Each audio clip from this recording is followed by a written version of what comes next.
कि आप लोग बहुत अच्छे होंगे। और आज हम लोग एक नए टॉपिक की शुरुआत कर रहे हैं और टॉपिक का नाम है हमारा ब्लड यानी रक्त। जैसा कि आप जानते हैं कि हम लोगों ने हिस्टोलॉजी शुरू किया था, एनिमल टिश्यू शुरू किया था। एनिमल टिश्यू में हम लोगों ने बात की थी epithelial tissue, connective tissue, muscular tissue और नर्वस टिश्यू।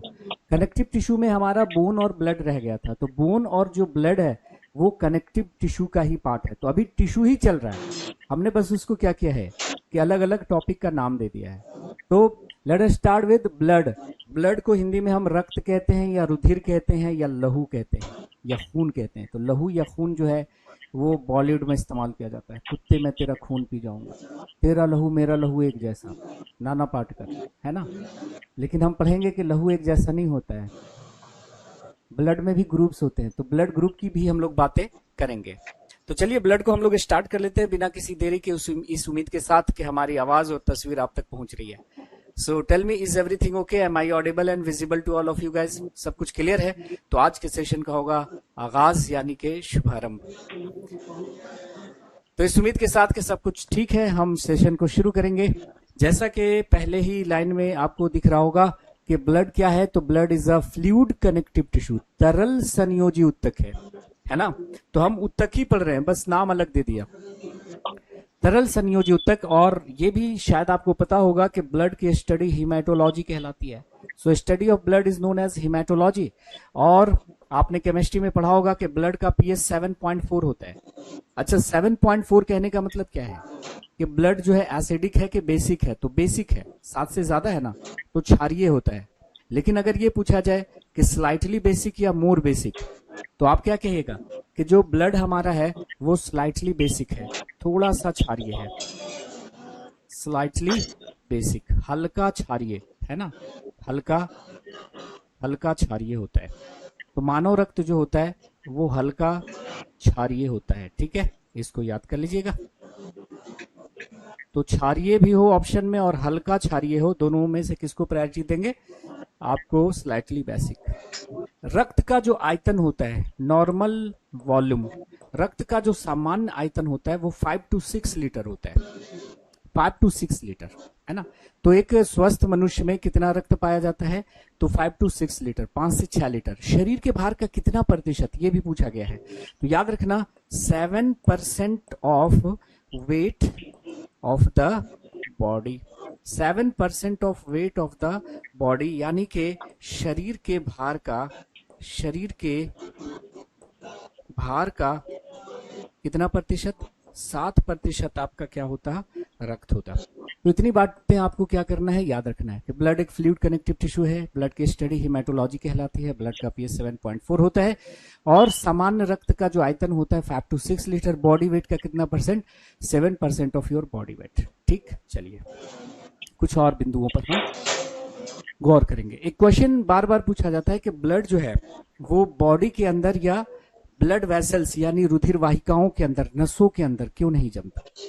बाहर निकलते ही जम जाता है। क्वेश्चन होगा कि ब्लड डज नॉट क्लॉट और कोएगुलेट इनसाइड द बॉडी और blood vessels due to presence of, किसकी उपस्थिति के कारण रक्त शरीर के भीतर या रुधिर वाहिकाओं के भीतर नहीं जमता? तो एक केमिकल होता है ब्लड में, उस केमिकल का नाम होता है हिपैरिन। क्या नाम है? हिपैरिन, है ना। तो शरीर या रुधिर वाहिकाओं के भीतर मतलब नसों के भीतर रक्त हिपैरिन के कारण नहीं जमता। हिपैरिन क्या है? एक केमिकल है। और अगर पूछा जाए कि जो हिपैरिन है उसका केमिकल नेचर क्या है, तो हिपैरिन एक प्रकार की क्या होती है? प्रोटीन होती है। हिपैरिन जो होती है माय डियर फ्रेंड्स एक प्रकार की प्रोटीन होती है। हिपैरिन एक प्रकार की प्रोटीन होती है जिसकी वजह से ब्लड रुधिर वाहिकाओं के भीतर नहीं जमता। इस क्वेश्चन को ऐसे भी पूछ सकता है, देखिए ब्लड का जमना क्या कहलाता है? ब्लड का जमना कहलाता है ब्लड क्लॉटिंग या blood coagulation. Blood coagulation Hindi में कहते हैं रक्त का जमना या रक्त का थक्का जमना या रक्त अस्कंदन। रक्त अस्कंदन बोलते हैं, ठीक है, रक्त अस्कंदन। तो ब्लड को जमने से रोकता है कौन? हिपैरिन। ब्लड को कोएगुलेट होने से रोकता है कौन? हिपैरिन। सो हिपैरिन एक प्रकार का क्या हो गया? Anti coagulant. एंटी कोएगुलेंट हो गया। क्या हो गया? एंटी कोएगुलेंट हो गया, प्रति अस्कंदक हो गया। मतलब रक्त का जमना क्या कहलाता है? अस्कंदन। तो जो रक्त को जमने से रोकेगा उसे क्या बोलेंगे? प्रति अस्कंदक। प्रति अस्कंदक बोलेंगे, है ना, यानी जमने से रोकने वाला प्रति अस्कंदक। तो क्वेश्चन हो सकता है कि शरीर के भीतर रक्त किसकी उपस्थिति के कारण नहीं जमता है, या रक्त में एंटी कोएगुलेंट कौन है? कोएगुलेशन मतलब जमना, एंटी कोएगुलेंट मतलब जमने से रोकने वाला कौन है? तो दोनों का उत्तर आपका हिपैरिन हो जाएगा। अगर पूछा जाए कि हिपैरिन है क्या, एक्चुअली में हिपैरिन का केमिकल नेचर क्या है, you will say heparin is a protein. Heparin is a protein. ठीक है जी, तो इसको याद रखना है। अगले पॉइंट पे चलेंगे, कॉम्पोजिशन ऑफ ब्लड। रक्त के घटक हम लोग क्या देखने वाले हैं? रक्त के घटक देखने वाले हैं। हमारा जो ब्लड है ना, वो दो चीजों से मिलकर बनता है। हमारा जो ब्लड है वो दो चीजों से मिलकर बनता है। तो अगर हम ब्लड की बात करते हैं तो हमारा जो ब्लड है वो दो चीजों से मिलकर बनता है। हमारा जो ब्लड है वो दो चीजों से मिलकर बनता है। एक है आपका प्लाज्मा, एक क्या है आपका? प्लाज्मा। और दूसरा है क्या? Blood cells. तो प्लाज्मा प्लस ब्लड सेल्स मिलकर क्या हो गया? प्लाज्मा प्लस ब्लड सेल्स मिलकर क्या हो गया? आपका ब्लड हो गया। तो ब्लड दो चीजों से मिलकर बनता है, एक है plasma plus blood cells. Plasma plus blood cells will be equal to your blood. ठीक है, ब्लड हो गया। एक अक्सर क्वेश्चन पूछा जाता है कि रक्त में प्लाज्मा कितना प्रतिशत होता है? प्लीज रिमेंबर 55 से 60% ऑप्शन में हो सकता है, लेकिन आप एनसीईआरटी पढ़ेंगे, एग्जैक्ट डेटा है आपका 55%। तो रक्त में प्लाज्मा कितना परसेंट होता है? 55%। तो ब्लड सेल्स कितने हो जाएंगे? 45%। अब सवाल ये पैदा होता है कि ये प्लाज्मा क्या है? What is plasma? तो आप कहेंगे liquid part of the blood, और liquid portion of the blood is known as what? Plasma. रक्त का जो तरल भाग होता है, रक्त का जो तरल भाग होता है वो प्लाज्मा कहलाता है। So liquid part of the blood is known as what? Plasma. और अगर आप प्लाज्मा का भी कॉम्पोजिशन देखना चाहते हो तो प्लाज्मा में आप जानते हो, प्लाज्मा में आप जानते हो कि प्लाज्मा में 92% आपका क्या होता है? पानी होता है। 92% आपका क्या होता है? पानी होता है। सो यहां से भी क्वेश्चन पूछा गया कि प्लाज्मा का अधिकांश भाग होता है, उत्तर क्या था? जल। प्लाज्मा का अधिकांश भाग क्या होता है? पानी होता है। कितना? 92% पानी होता है। और 7% इसमें प्रोटीन्स होते हैं, है ना, 7% इसमें प्रोटीन होते हैं। और 1% की बात करें तो बच गया 1%। 1% में ग्लूकोज होता है, यूरिया होता है, हार्मोन होते हैं, आयन होते हैं। क्या क्या होगा? ग्लूकोज होगा, और क्या क्या होगा? यूरिया होगा, हार्मोन होंगे, आयन होंगे, है ना, सॉल्ट होंगे। तो अधिकांश भाग जो होता है वो क्या होता है? पानी होता है। अधिकांश भाग प्लाज्मा का पानी होता है, और प्लाज्मा क्या है? Liquid portion of the blood. तो रक्त के तरल भाग को हम प्लाज्मा कहते हैं, और इस प्लाज्मा में बिखरी हुई होती हैं कुछ कोशिकाएं, कुछ सेल्स बिखरे पड़े होते हैं, स्कैटर्ड होते हैं। उन सेल्स को हम क्या कहते हैं? Blood cells. और ये ब्लड सेल्स जो होते हैं, ब्लड सेल्स जो होते हैं वो तीन तरह के होते हैं, आरबीसीज, डब्ल्यूबीसीज और प्लेटलेट्स। ये जो ब्लड सेल्स होते हैं वो कितने तरह के होते हैं? तीन तरह के होते हैं, आरबीसीज, डब्ल्यूबीसीज एंड प्लेटलेट्स। ये तीन प्रकार के आपके ब्लड सेल्स होते हैं। तभी ब्लड को हम टिश्यू कह पा रहे हैं। आपने कहा कि ब्लड कनेक्टिव टिश्यू है, कैसे भाई? पहले आप टिश्यू प्रूफ कर लो ना, तब कनेक्टिव टिश्यू बताना। ब्लड टिश्यू कैसे हुआ? तो आप कहेंगे सर टिश्यू होता क्या है? टिश्यू क्या होता है? ग्रुप ऑफ सेल्स होते हैं। ब्लड में कहाँ है? सेल्स, है ना, ये तीन प्रकार के सेल्स हैं। तो ग्रुप ऑफ सेल्स हैं ब्लड में, तो टिश्यू हो गया। और क्या कर रहे हैं? बॉडी के एक पार्ट को दूसरे पार्ट से कनेक्ट कर रहे हैं, तो कनेक्टिव टिश्यू। लिक्विड स्टेट में है तो फ्लूइड कनेक्टिव टिश्यू है कि नहीं? तो हमें सबसे पहले पढ़ना है आरबीसीज के बारे में, डब्ल्यूबीसीज के बारे में, और प्लेटलेट्स के बारे में, प्लेटलेट्स के बारे में। लेकिन यहाँ पे बात चली है कि ब्लड का जो लिक्विड पोर्शन होता है वो प्लाज्मा कहलाता है। प्लाज्मा में 92% पानी होता है और 7% प्रोटीन्स होते हैं, जिनको कहते हैं प्लाज्मा प्रोटीन्स। रक्त के प्लाज्मा में जो प्रोटीन्स होते हैं, जो 7% होते हैं, इन्हें कहते हैं प्लाज्मा प्रोटीन्स। तो याद कर लीजिएगा कि कौन कौन से प्रोटीन्स प्लाज्मा में होते हैं, ब्लड प्लाज्मा में होते हैं। तो 2-3 बातें याद रख लीजिएगा। पहला जो है ब्लड प्रोटीन, जिसको हम प्लाज्मा प्रोटीन कहते हैं। प्लाज्मा प्रोटीन बोलिए, ब्लड प्रोटीन बोलिए, एक ही बात है। एल्बुमिन, एल्बुमिन सबसे ज्यादा मात्रा में पाया जाने वाला प्लाज्मा प्रोटीन है। रक्त के प्लाज्मा में सबसे ज्यादा जो प्रोटीन होती है उसका नाम है albumin. Albumin is the most abundant plasma protein, और ये बनता है कहां पर? लीवर में बनता है। ये एल्बुमिन लीवर में बनता है। और इसका काम क्या होता है? ब्लड के ऑस्मोटिक प्रेशर को, रक्त के प्रसरण दाब को मेंटेन रखना। ये सीडीएस में सवाल था कि रक्त के प्रसरण दाब को बनाए रखता है कौन सा प्लाज्मा प्रोटीन?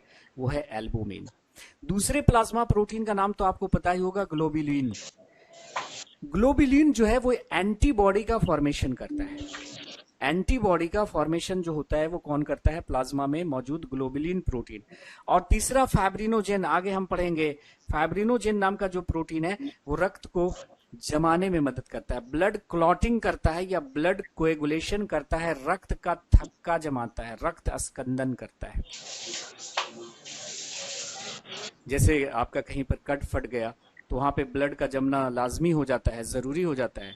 तो अगर फाइब्रिनोजेन प्रोटीन नहीं होगा तो ब्लड का थक्का नहीं जमेगा। तो 3 प्रकार के प्लाज्मा प्रोटीन पाए जाते हैं। 3 प्रकार के प्लाज्मा प्रोटीन या रक्त में पाए जाने वाले प्रोटीन पाए जाते हैं, एल्बुमिन, ग्लोबुलिन और फाइब्रिनोजेन। फाइब्रिनोजेन रक्त का थक्का जमाते हैं, ग्लोबुलिन एंटीबॉडी का निर्माण करते हैं, और ये एल्बुमिन रक्त के ऑस्मोटिक प्रेशर को मेंटेन करते हैं। तो अभी अभी आपने क्या देखा कि ब्लड में, ब्लड का जो लिक्विड पोर्शन है वो प्लाज्मा कहलाता है, और प्लाज्मा में 3 प्रकार की कोशिकाएं बिखरी पड़ी होती हैं। इन कोशिकाओं को कहते हैं ब्लड सेल्स, जिनमें हैं 3 प्रकार के ब्लड सेल्स, आरबीसीज, डब्ल्यूबीसीज और platelets. Let us start one by one. So let us start with first one, that is RBCs.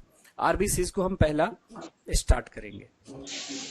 सबसे पहले हम लोग देखने जा रहे हैं किसको? आरबीसीज को देखने जा रहे हैं, है ना। आरबीसीज का फुल फॉर्म तो आप सभी को पता ही होगा। क्या है आरबीसीज का फुल फॉर्म? आरबीसीज का फुल फॉर्म होता है रेड ब्लड सेल्स, और इसको और क्या बोलते हैं? एरिथ्रोसाइट्स, लाल रक्त कोशिकाएं या एरिथ्रोसाइट। एरिथ्रोस मतलब रेड, साइटोस मतलब सेल। पहला सवाल यहां से ये रहता है कि भाई ये आरबीसीज कहां बनता है? तो सबको पता होगा, it is formed in bone marrow. इसका निर्माण अस्थि मज्जा में होता है। अभी अस्थि मज्जा क्या है? तो जो हमारे लॉन्ग बोन्स होते हैं, जो हमारी लंबी हड्डियां होती हैं, हमारी लंबी हड्डियां होती हैं, इनमें एक सेमी सॉलिड मटेरियल भरा होता है, और इन सेमी सॉलिड मटेरियल को हम लोग कहते हैं बोन मैरो।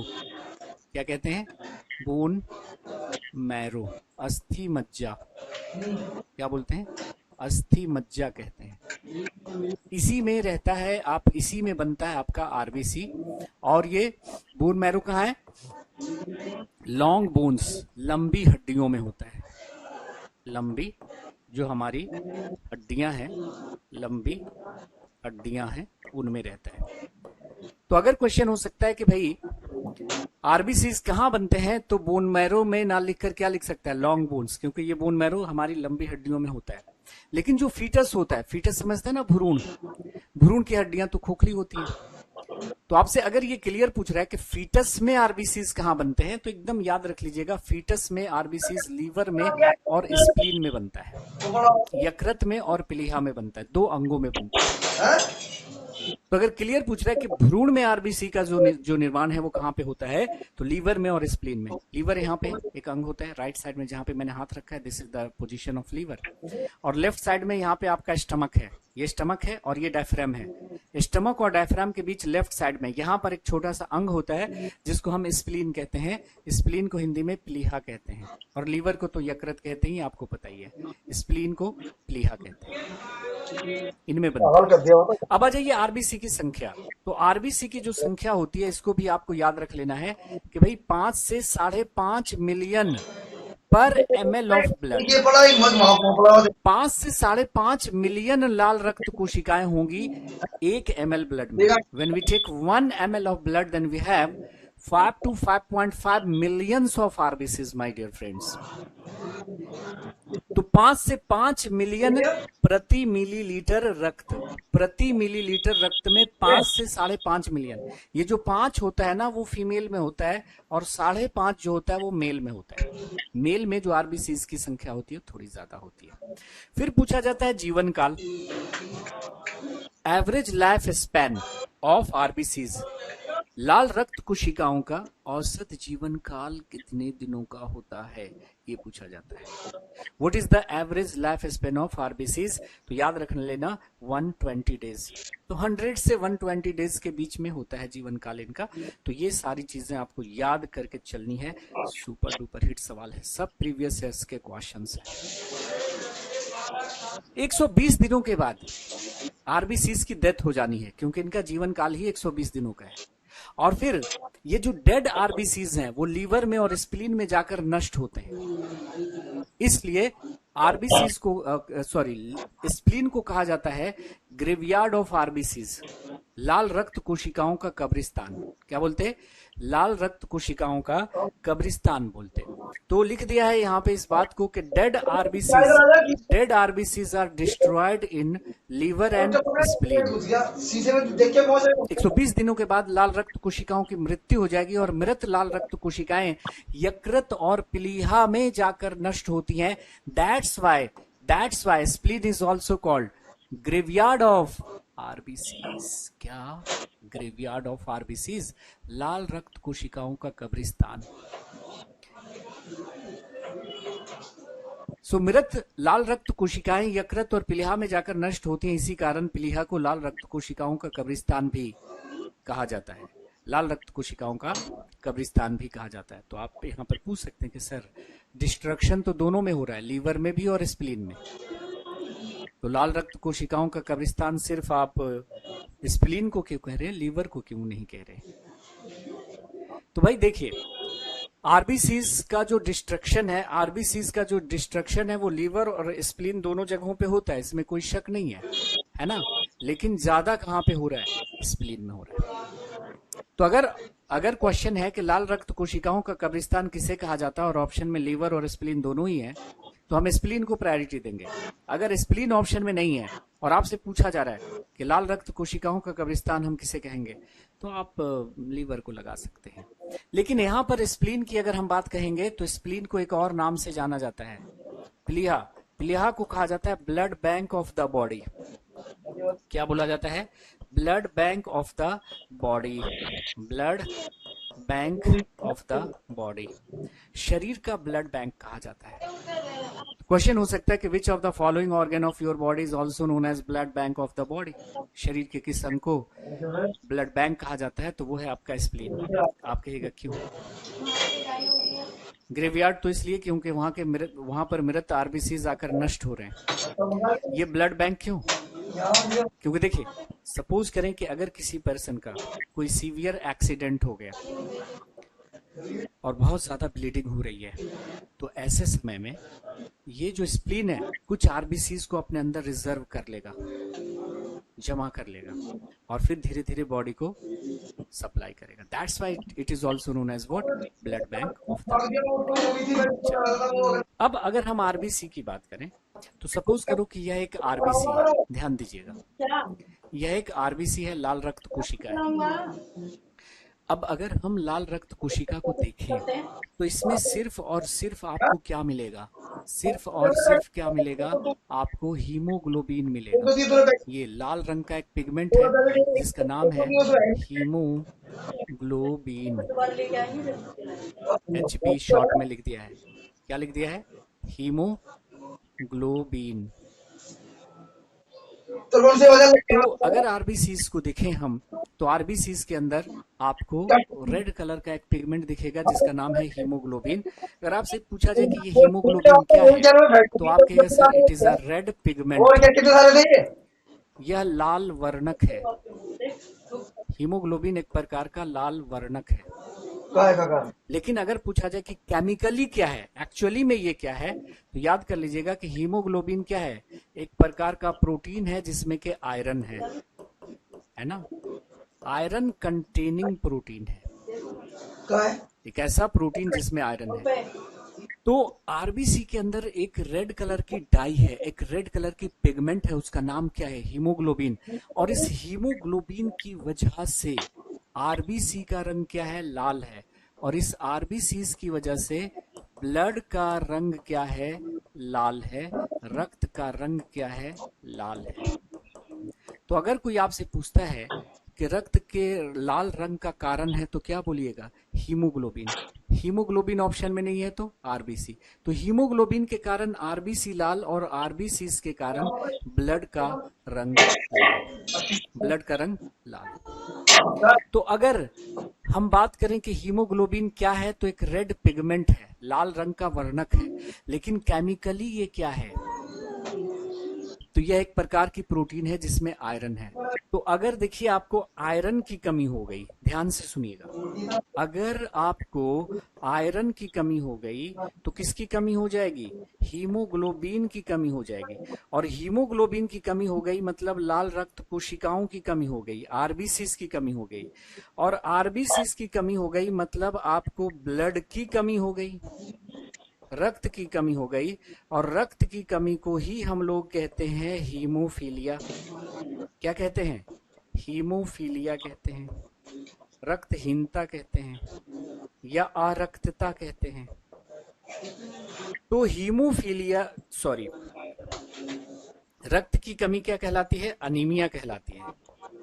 हीमोफीलिया तो जेनेटिक डिजीज में हम लोग देखेंगे, है ना। तो रक्त की कमी हो गई, तो रक्त की कमी का हो जाना, रक्त कम हो जाना, ये एक बीमारी है और ये कहलाती है अनीमिया, बोले तो रक्तहीनता। तो अनीमिया की दो वजह होती हैं। अगर किसी को अनीमिया हो गया तो उसकी दो वजह हो सकती हैं। देखिए, अगर हम बात करते हैं अनीमिया की, अनीमिया की यानी रक्तहीनता की, तो रक्तहीनता की दो वजह हो सकती हैं। एक तो हो सकती है आयरन की कमी। समझ लिया? आयरन की कमी हो गई तो क्या होगा? आयरन की कमी हुई तो किसकी कमी हो जाएगी? हीमोग्लोबिन की कमी। हीमोग्लोबिन की कमी मतलब आरबीसी की कमी, आरबीसी की कमी मतलब रक्त की कमी। और दूसरी वजह हो सकती है विटामिन बी 12 की कमी, विटामिन बी 12 की कमी, क्योंकि विटामिन बी 12 जो है वो आरबीसीज को मेच्योर करता है। तो आरबीसीज के मेच्योरेशन के लिए, लाल रक्त कोशिकाओं के परिपक्वण के लिए जरूरी होता है विटामिन बी 12। तो विटामिन बी 12 नहीं होगा आपकी बॉडी में तो आरबीसीज मेच्योर नहीं होंगे, तो उसकी वजह से भी अनीमिया हो सकती है। तो देखो हमने यहाँ पे लिख दिया है, हमने यहाँ पे लिख दिया है कि आरबीसीज कंटेन हीमोग्लोबिन। लाल रक्त कोशिकाओं में हीमोग्लोबिन पाया जाता है। और हीमोग्लोबिन क्या है? तो एक लाल रंग की डाई है, एक लाल रंग का पिगमेंट है। लेकिन एक्चुअली में क्या है? तो haemoglobin is an iron containing pigment या iron containing protein. Haemoglobin actually में क्या है? एक लौह युक्त प्रोटीन है। क्या है? लौह युक्त प्रोटीन है। ठीक है। What is haemoglobin? Haemoglobin is an iron containing protein, एक ऐसी प्रोटीन है जिसमें के आयरन है, जिसमें के आयरन है। क्लियर है? अब देखिए, अगर हम बात करें हीमोग्लोबिन की, तो हीमोग्लोबिन में सिर्फ और सिर्फ, सॉरी, आरबीसीज की, तो आरबीसीज में सिर्फ और सिर्फ क्या है आपका? हीमोग्लोबिन है, सिर्फ और सिर्फ हीमोग्लोबिन है। तो आप इसे किस नाते से, किस रिश्ते से रेड ब्लड सेल कह रहे हैं? बताइए, रेड ब्लड सेल कैसे हुआ? सेल में तो न्यूक्लियस होना चाहिए था, सेल में न्यूक्लियस होना चाहिए था, माइटोकॉन्ड्रिया, लाइसोसोम, राइबोसोम, जितना आपने पढ़ा है सेल में, इसमें तो कुछ है ही नहीं है, सेल वाली तो कोई बात नहीं है। तो आप इसे रेड ब्लड सेल कैसे कह रहे हैं? किस हक से कह रहे हैं? इस हक से कह रहे हैं, सुनिए, कि जब आरबीसीज बनते हैं तो इनमें वो सारी चीजें होती हैं जो होनी चाहिए एक सेल में। इनमें न्यूक्लियस भी होता है, इसमें माइटोकॉन्ड्रिया, लाइसोसोम, राइबोसोम सब होता है, गोल्गी बॉडी सब होता है जो सेल में होना चाहिए। लेकिन जैसे जैसे ये आरबीसीज मेच्योर होते हैं, परिपक्व होते हैं, इनमें से ये सारी चीजें गायब होने लगती हैं, रह जाता है सिर्फ क्या? हीमोग्लोबिन। और ऐसा क्यों हो रहा है? ऐसा ये हमारी बेहतरी के लिए हो रहा है। ये एक एडेप्टेशन है, एक अनुकूलन है जो हमारी बेहतरी के लिए होता है। ऐसा इसलिए होता है ताकि आरबीसीज में ज्यादा से ज्यादा हीमोग्लोबिन रह सके। अरे भाई न्यूक्लियस रहता वो जगह लेता, माइटोकॉन्ड्रिया रहता वो जगह लेता, लाइसोसोम रहता वो जगह लेता, गोल्गी बॉडी रहता वो जगह लेता। तो जब आरबीसीज बनते हैं तो एक सेल में जितनी चीजें होनी चाहिए वो रहती हैं, लेकिन जैसे जैसे आरबीसी मेच्योर होता है, परिपक्व होता है, ये सारी चीजें इसमें से गायब होने लगती हैं और रह जाता है सिर्फ हीमोग्लोबिन, ताकि ये ज्यादा से ज्यादा ऑक्सीजन को कैरी कर सके, ज्यादा से ज्यादा हीमोग्लोबिन को रख सके। तो परिपक्व लाल रक्त कोशिकाओं में ना तो न्यूक्लियस होता है, ना ही कोई कोशिका अंगक होते हैं, ना ही कोई सेल ऑर्गेनल होते हैं। इस बात को बिल्कुल आपको याद कर लेना है। तो हमने यहाँ पे नोट करके लिखा है, देखो अलग से हमने नोट करके आपको लिखा है अलग से कि in mature RBCs nucleus and other cell organelles are absent. परिपक्व लाल रक्त कोशिकाओं में केंद्रक तथा कोशिका अंगक नहीं पाए जाते, केंद्रक तथा कोशिका अंगक नहीं पाए जाते। और आपको पता ही होगा कि हीमोग्लोबिन का काम हमने पहले ही पढ़ रखा है रेस्पिरेशन में। हीमोग्लोबिन क्या करता है, तो ऑक्सीजन का ट्रांसपोर्ट करता है, ऑक्सीजन का परिवहन करता है, या it is the carrier of oxygen, ये ऑक्सीजन के वाहक हैं। And we all know that one molecule of Hb can carry how many molecules of oxygen.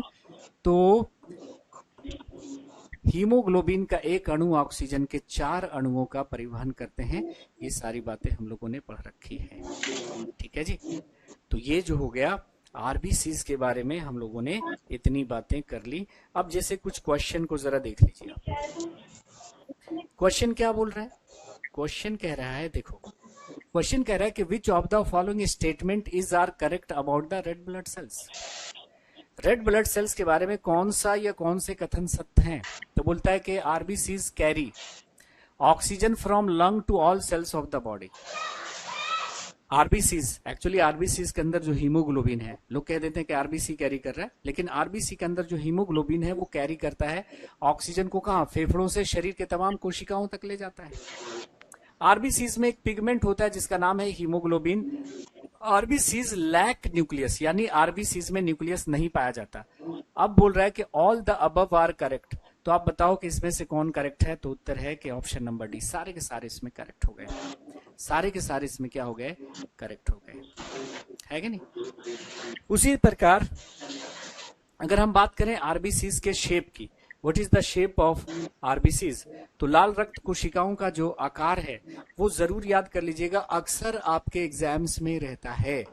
लाल रक्त कोशिकाओं का जो आकार है माय डियर फ्रेंड्स, आकार है वो क्या होता है, biconcave and disc like. ऐसे ऊपर से देखिएगा तो डिस्क जैसा दिख रहा है, और इसको ऐसे काट कर देखिएगा तो ऐसा बीच में ये चपटा रहता है, पेड़े जैसा, पेड़ा होता है ना बीच में ऐसे चपटा, तो कैसा हो गया, ऐसे इसको काटेंगे तो कैसा दिखेगा, ऐसा बाई कॉनकेव, ऐसा, यानी दोनों कॉनकेव सिरा है ना। तो इस तरह से चपटा चपटा सा होता है, पेड़े जैसा। तो ऊपर से देखने पर डिस्क जैसा, और ऐसे काट के देखेंगे तो बाई कॉनकेव, यानी उभय अवतल और डिस्क जैसा। ये शेप आपको याद रख लेना है। ऐसा शेप होने से क्या हुआ, सरफेस एरिया बढ़ गया, सरफेस एरिया बढ़ गया, ज्यादा से ज्यादा ऑक्सीजन को क्या करेगा, ये कैरी करेगा। So shape of RBCs are biconcave and disc like. अब आते हैं हीमोग्लोबिन कंटेंट, है ना, हीमोग्लोबिन की मात्रा जो होगी। हीमोग्लोबिन कंटेंट मतलब हीमोग्लोबिन की सामान्य मात्रा, हीमोग्लोबिन की सामान्य मात्रा कितनी होती है बताइए। तो अगर हम बात करते हैं पुरुष की, तो पुरुषों में जो हीमोग्लोबिन होता है वो 13 से 17 ग्राम प्रति डेसीलीटर, 13 से 17 ग्राम प्रति डेसीलीटर। शॉर्ट में क्या लिखते हैं, ग्राम पर डीएल, ग्राम पर डीएल, यानी 1 डेसीलीटर रक्त में 13 से 17 ग्राम हीमोग्लोबिन पाया जाएगा पुरुषों में। तो इस क्वेश्चन को ऐसे भी पूछा गया था कि हीमोग्लोबिन कंटेंट को किस यूनिट में, किस इकाई में व्यक्त करते हैं। तो उत्तर क्या था, ग्राम पर डीएल, मतलब ग्राम प्रति डेसीलीटर। तो हीमोग्लोबिन की मात्रा को किस इकाई में व्यक्त करते हैं, तो ग्राम पर डीएल। महिलाओं में ये होता है थोड़ा सा कम, नेचुरली रहता है 12 से 15 ग्राम प्रति डेसीलीटर, 12 से 15 ग्राम प्रति डेसीलीटर महिलाओं में। और आरबीसीज एवं WBCs का जो अनुपात होता है, इसको याद कर लीजिएगा। आरबीसीज और WBCs का जो अनुपात होगा वो कितना होगा? 600:1। आरबीसीज एवं WBCs का अनुपात 600:1 होता है। तो ये सारे पॉइंट्स आपको याद करके चलने हैं, इंपॉर्टेंट है, रटने वाली ही चीजें हैं, ज्यादा अभी कॉन्सेप्ट वाली बात चल नहीं रही है। ठीक, कोई दिक्कत तो नहीं है? चलो आगे आते हैं।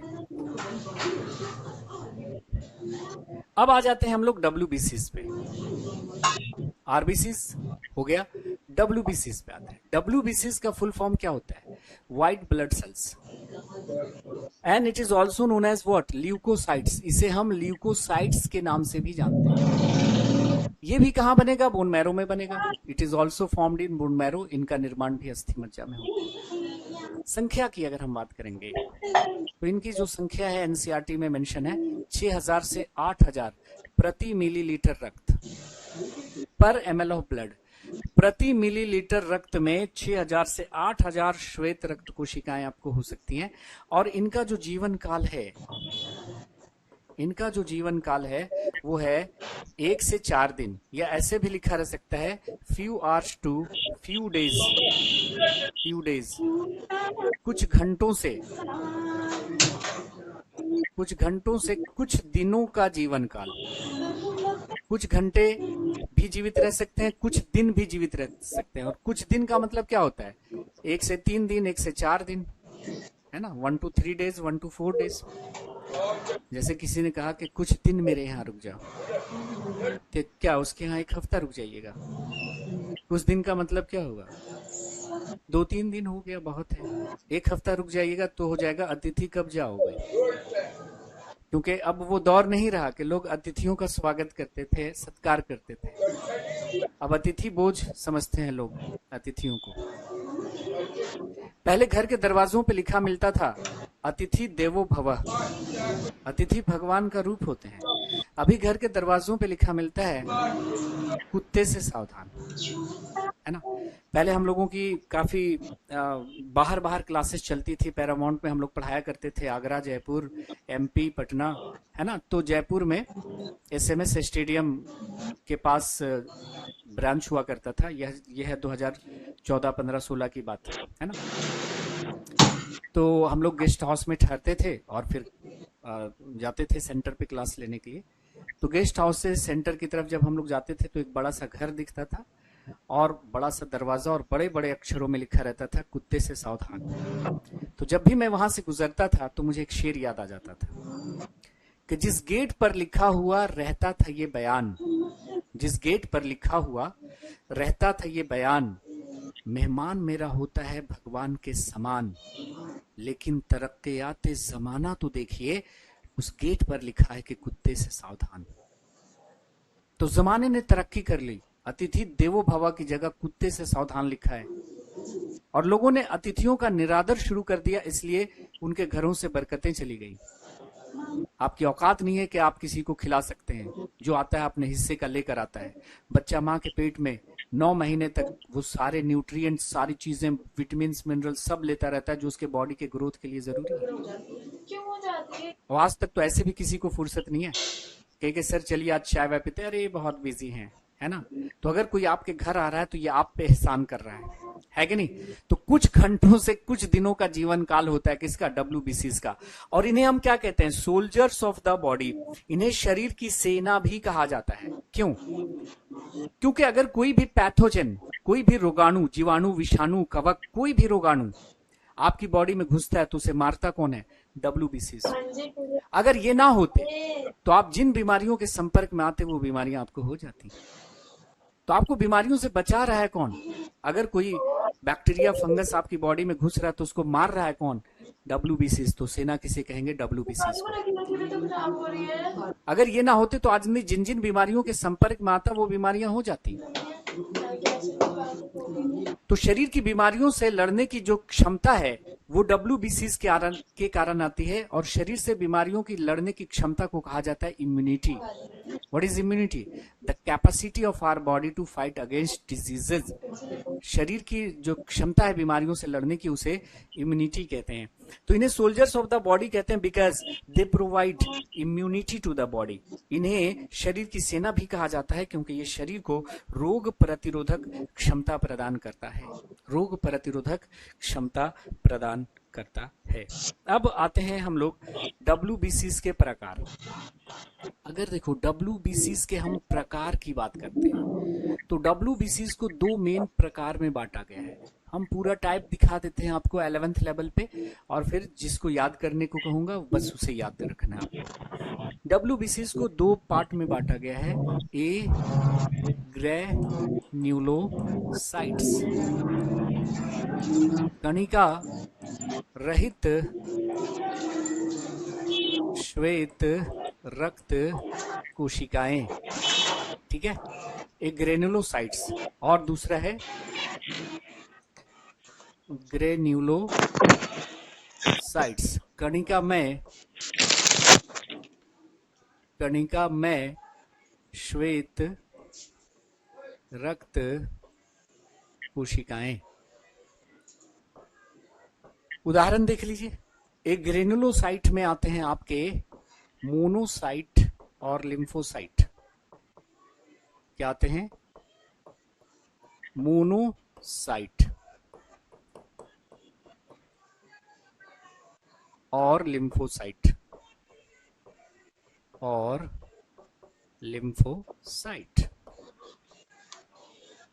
मोनोसाइट और लिम्फोसाइट। और अगर हम बात करते हैं ग्रैन्युलोसाइट की, तो इसमें आते हैं आपके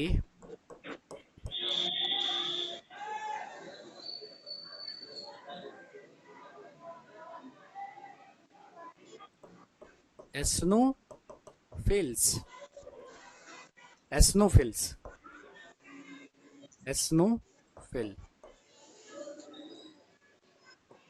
बेसोफिल्स,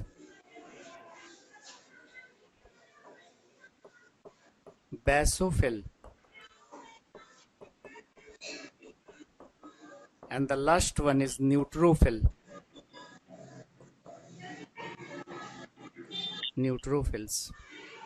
ठीक है, न्यूट्रोफिल। अब यहां पे जैसे क्वेश्चन आपसे कैसे पूछा जाएगा, क्वेश्चन पूछ सकता है कि निम्नलिखित में से कौन WBCs का प्रकार है या कौन WBCs का प्रकार नहीं है। ऑप्शन में मोनोसाइट, लिम्फोसाइट, एस्नोफिल्स, एरिथ्रोसाइट्स। उत्तर क्या हो जाएगा? एरिथ्रोसाइट, है ना। एरिथ्रोसाइट RBCs को कहते हैं। तो WBCs के दो प्रकार हैं, ए ग्रेनुलोसाइट और ग्रेनुलोसाइट। ए ग्रेनुलोसाइट में आते हैं मोनोसाइट और लिम्फोसाइट, ग्रेनुलोसाइट में आते हैं एस्नोफिल्स, बेसोफिल्स और न्यूट्रोफिल्स। अब देखिए, अगर हम बात करें लिम्फोसाइट की, तो लिम्फोसाइट दो तरह के होते हैं, बी लिम्फोसाइट,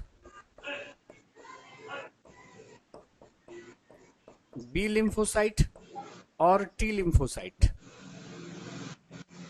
बी लिम्फोसाइट और टी लिम्फोसाइट, है ना। हिंदी में भी ये लिखा मिलेगा, बी और टी लिम्फोसाइट, बी लिम्फोसाइट और टी लिम्फोसाइट। अगर हम बात करते हैं किसकी, अगर हम बात करते हैं टी लिम्फोसाइट की, तो टी लिम्फोसाइट के भी बहुत सारे टाइप्स होते हैं। T killer cells, T memory cells, T helper cells. तो टी लिम्फोसाइट का एक टाइप है जिसका नाम है T helper cells, T helper कोशिकाएं, टी हेल्पर कोशिकाएं। तो टी लिम्फोसाइट के भी बहुत टाइप्स हैं, बहुत सारे टाइप्स हैं। टी मेमोरी सेल्स हैं, टी किलर सेल्स हैं, टी हेल्पर सेल्स हैं। ये जो टी हेल्पर सेल्स होती हैं, इसको HIV का जो वायरस होता है, देखो एड्स एक बीमारी है, एड्स, और एड्स जिस वायरस से होता है उस वायरस का नाम है HIV। HIV एक वायरस है और इस वायरस से होती है बीमारी एड्स। एड्स का जो वायरस है HIV, ये किल कर देता है किसको? किल कर देता है किसको? टी हेल्पर सेल्स को। जिसकी वजह से क्या होती है, शरीर की जो इम्यूनिटी है वो खत्म हो जाती है, रोगों से लड़ने की क्षमता खत्म हो जाती है, और व्यक्ति जिन जिन बीमारियों के संपर्क में आता है वो बीमारियां उनको हो जाती हैं, और उन बीमारियों से पर्सन की डेथ हो जाती है। एड्स से कोई नहीं मरता। एड्स का पूरा नाम सुनिए। एड्स का फुल फॉर्म क्या है? Acquired immunodeficiency syndrome. एक्वायर्ड मतलब जन्म के बाद ग्रहण किया गया, अर्थात ये जन्मजात रोग नहीं है। एक्वायर्ड मतलब जन्म के बाद ग्रहण किया। इम्यूनोडेफिशिएंसी, इम्यून सिस्टम डेफिशिएंट हो गया, वीक हो गया, जिसकी वजह से क्या हो गया, बहुत सारी बीमारियां, और उन बीमारियों से पर्सन की डेथ। सिंड्रोम मतलब क्या होता है? अ कलेक्शन ऑफ डिजीजेस, बहुत सारी बीमारियां। तो एक्वायर्ड मतलब जन्म के बाद ग्रहण किया गया। इम्यूनोडेफिशिएंसी, इम्यून सिस्टम वीक हो गया, जिसकी वजह से क्या हो गया, सिंड्रोम, बहुत सारी बीमारियां, और उन बीमारियों से पर्सन की डेथ। तो एड्स का जो वायरस है HIV, ये इसी टी हेल्पर सेल्स को मार देता है, जिसकी वजह से क्या होता है कि आदमी की इम्यूनिटी खत्म हो जाती है, और आदमी जिन जिन बीमारियों के संपर्क में आता है उन बीमारियों से पर्सन की डेथ हो जाती है। एड्स से कोई नहीं मर रहा। तो आप कहिएगा सर, एड्स का वायरस HIV ने सिर्फ टी हेल्पर सेल्स को मारा, बाकी सब भी तो WBCs हैं, ये सब भी तो सेना है, तो फिर ये क्यों शरीर को नहीं बचा पा रहे, है ना? सिर्फ इसके मर जाने से बाकी WBCs के ये टाइप, ये सब क्यों इनएक्टिव हो गए? तो देखिए, जब सेना होती है तो उसका एक कमांडर होता है, सेनापति होता है। उसी तरह से ये सारे के सारे WBCs हैं, सब सेना है, लेकिन ये जो टी हेल्पर सेल्स है, समझ लो कमांडर है, सेनापति है। अगर आपकी बॉडी में कोई पैथोजन घुसता है तो ये टी हेल्पर सेल्स बाकी सबको चौकन्ना कर देता है, उसको बताता है कि भाई आ गया है दुश्मन, उसको मारना है। और ये वायरस इतना खतरनाक है कि इसी को मार देता है, कमांडर को ही मार देता है, जिसकी वजह से सब इनएक्टिव। तो अगर कोई पूछता है कि एड्स में कौन प्रभावित होता है, RBCs, WBCs, प्लेटलेट, तो आप क्या कहेगा? WBCs। WBCs में भी कौन? मोनोसाइट, लिम्फोसाइट, एस्नोफिल्स, बेसोफिल्स, न्यूट्रोफिल्स, तो क्या कहिएगा? लिम्फोसाइट। लिम्फोसाइट में भी कौन? B या T, तो T लिम्फोसाइट। और T लिम्फोसाइट में भी कौन? T helper cells. तो क्वेश्चन आपसे पूछा गया था कि एड्स का वायरस HIV किसको मार देता है? तो T हेल्पर सेल्स को मार देता है। अब इनमें सबके फंक्शंस आपको नहीं पढ़ने हैं, इन 2-3 के फंक्शन देख लीजिए। जैसे लिम्फोसाइट की अगर हम बात करें तो लिम्फोसाइट जो होता है वो लार्जेस्ट WBCs होता है, याद कर लीजिएगा। Sorry, monocyte. जो मोनोसाइट होता है वो लार्जेस्ट WBCs होता है, और ये डायरेक्ट क्या करता है? पैथोजन को किल कर देता है, मार देता है। जैसे देखिए, सेना कई तरह की होती है, मोनोसाइट, लिम्फोसाइट, एस्नोफिल्स, बेसोफिल्स, न्यूट्रोफिल्स, सब सेना ही है, क्योंकि ये WBCs के प्रकार हो गए। एक सेना वो होती है जो दुश्मन को देखते ही गोली मार देता है, तो उसे बर्दाश्त नहीं होता कि हमारे सीमा में कोई प्रवेश करे दुश्मन हमारा। लेकिन एक सेना वैसी होती है कि दुश्मन को आने देता है, जब उसके रडार में आ गया तो कोई केमिकल रिलीज कर दिया, उस केमिकल से दुश्मन मर गया, उस केमिकल से दुश्मन क्या हुआ? मर गया। मतलब केमिकल वेपन का इस्तेमाल करता है। तो देखिए, ये मोनोसाइट है ना, मोनोसाइट। मोनोसाइट सबसे बड़ा वाला WBCs है, और ये डायरेक्टली किल करता है पैथोजेंस को, खा जाता है। अगर कोई पैथोजन, कोई बैक्टीरिया, वायरस आपकी बॉडी में घुसा ना, उसको डायरेक्ट किल कर देगा, डायरेक्ट खा जाएगा। लेकिन ये जो लिम्फोसाइट है ना, लिम्फोसाइट, और लिम्फोसाइट में भी कौन वाला? B लिम्फोसाइट जो होता है, B लिम्फोसाइट, B लिम्फोसाइट। तो लिम्फोसाइट जो होते हैं वो स्मॉलेस्ट WBCs होते हैं, और ये क्या करते हैं कि डायरेक्ट नहीं मारते, यह केमिकल रिलीज करते हैं, केमिकल वेपन का इस्तेमाल करते हैं। जब भी कोई पैथोजन आपकी बॉडी में घुसेगा ना, तो ये केमिकल रिलीज कर देगा। उस केमिकल का नाम है एंटीबॉडीज। क्या नाम है? एंटीबॉडी। और ये एंटीबॉडी क्या करता है? किल कर देता है किसको? पैथोजन को, रोगाणु को।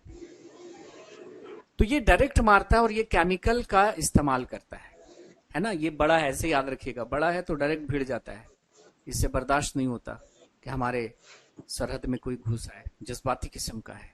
और ये छोटा है तो सामने नहीं जाता कि कहीं हम ही ना पिट जाएं, तो ये केमिकल के थ्रू मारता है। केमिकल वेपन, रासायनिक हथियार का इस्तेमाल कर रहा है, और उस केमिकल वेपन का नाम क्या है? एंटीबॉडीज। तो ये याद रख लीजिएगा आप, ठीक है, टाइप्स ऑफ WBCs में, है ना। तो मोनोसाइट जो है वो लार्जेस्ट WBCs हैं और लिम्फोसाइट जो हैं वो स्मॉलेस्ट WBCs की कैटेगरी में आते हैं। और उसमें लिम्फोसाइट बी जो है वो कैसे मारता है, तो केमिकल के थ्रू मारता है, ठीक है। तो ये था हमारा क्या, WBCs। अब आ जाते हैं हम अपने प्लेटलेट्स पे। प्लेटलेट्स पे हमने कहा था कि ब्लड में 3 तरह के सेल्स होते हैं, आरबीसीज, WBCs और प्लेटलेट्स, जो प्लाज्मा में बिखरे पड़े होते हैं, याद करिए। तो रक्त के प्लाज्मा में 3 प्रकार की कोशिकाएं बिखरी पड़ी होती हैं, एक है आरबीसीज, दूसरा है WBCs और तीसरा है आपका प्लेटलेट। प्लेटलेट को हम लोग बोलते हैं थ्रोम्बोसाइट। क्या बोलते हैं, थ्रोम्बोसाइट। और ये भी बोन मैरो में बनेगा, इनका निर्माण भी अस्थि मज्जा में होता है। देखिए यहां पर एक पॉइंट वाली बात आपको बताता हूं, आरबीसीज, WBCs और प्लेटलेट्स तीनों कहां बन रहे हैं, बोन मैरो में। अगर ये तीनों बोन मैरो में नहीं बनते तो हम ब्लड को टिश्यू नहीं कह पाते। ब्लड क्या है, कोशिकाओं का समूह है, 3 प्रकार की कोशिकाएं हैं और इनका ओरिजिन सेम होना चाहिए। कोशिकाओं का समूह जो उत्पत्ति में क्या हो, समान हो। सभी का ओरिजिन कहां से हो रहा है, बोन मैरो से, इसलिए ब्लड को हम टिश्यू कह पा रहे हैं। तो इनका निर्माण भी अस्थि मज्जा में होगा। और प्लेटलेट की जो संख्या होती है, बिंबाणुओं की जो संख्या होती है, वो 1.5 से 3.5 लाख प्रति मिलीलीटर रक्त,